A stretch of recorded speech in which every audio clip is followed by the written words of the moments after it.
This book is just one of many academic and popular texts published over 4 decades. But they're only one part of his legacy.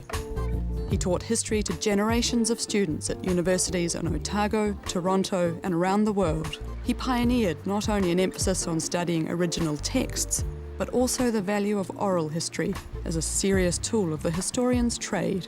He's been very significant because he was one of the first historians to actually use oral history and use it to investigate and explore the history of an ethnic group. And his research was particularly on reconstructing the history of the Punjabi settlers in New Zealand. That research has then been used by other researchers, and it's also been used by the community, so that you can go to the Sikh database website and you can find out about, people can find out about their ancestors, which is quite amazing. They can come to the Hocken Library to view the documents firsthand, or go online to a community website set up 5 years ago by Gurbaksh Kaur and her son. 26-year-old Harpreet is a 4th-generation New Zealander with a Master's in Religious Studies from the University of California, Santa Barbara. There's no denying that Professor McLeod's work is phenomenal. I mean, there's no two ways about it. Whether or not anyone agrees with it is not the issue. The issue is that he's caused Sikh academics to react, and he's caused the Sikh community to react, and caused them to engage their own history, their own religion, and to discover what the true history was and what the true meanings are, and has allowed Western academics and Sikhs to kind of carry on that work and challenge it and engage it to kind of produce new work, new research, and continuing that right up until today. You can see that by the 50s they actually had bought the tractors. You know, we can still access the interviews he's done with these our ancestors. You know, how important is that? You know, where do you get that? If we try to do it now, we're definitely not going to get that valuable material from those original immigrants. So he's basically saved our very early history. Sikhs are now a thriving and prominent part of today's society, in India and around the world. Here in Aotearoa, New Zealand, they remain actively involved in the life of this multicultural country, while ensuring that their centuries-old traditions are not lost.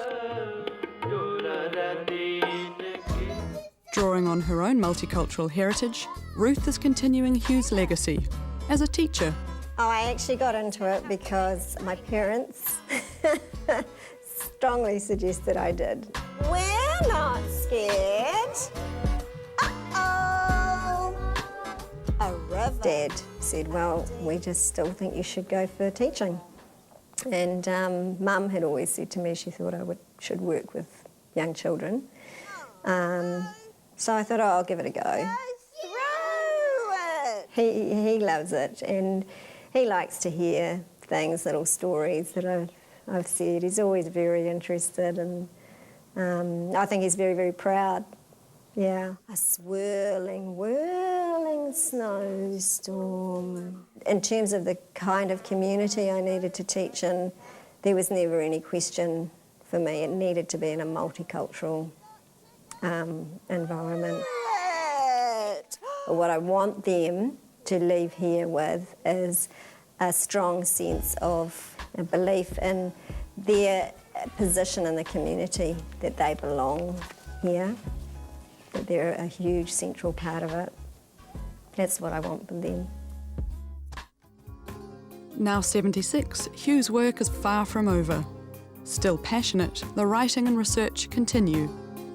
Controversial or not, his work has stimulated interest in the history and religion of this previously little-known group.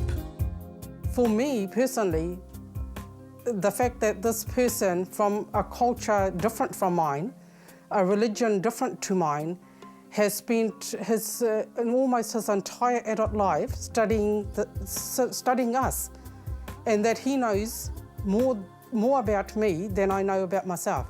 And that is just, it's overwhelming. It's just in here, in him. He thinks, oh, things are a bit of a fuss about nothing if somebody wants to acknowledge what he's done, because it's just what you do, it's what you work, and it's what he's passionate about, so I'm going to do it.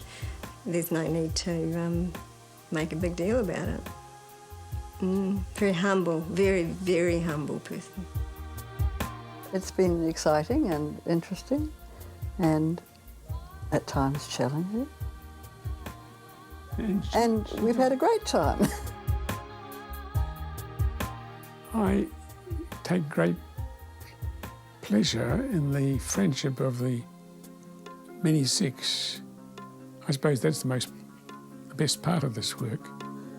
And counting them as friends in this operation would be, for me, I suppose, the most important result of this work.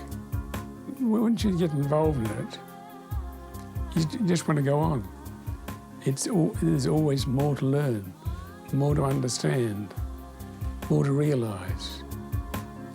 And there's still plenty to learn that I don't know yet. I can go on learning many more years yet. I could move out to Hindu religion or something of that sort, but it wouldn't be the same.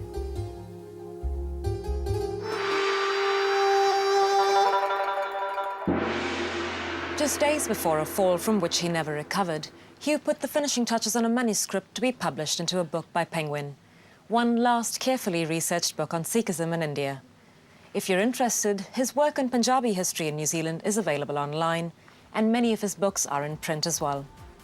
From all of us at Asia Down Under, Hugh, we honour the legacy and memory of you. Thank you for joining us, and see you next week.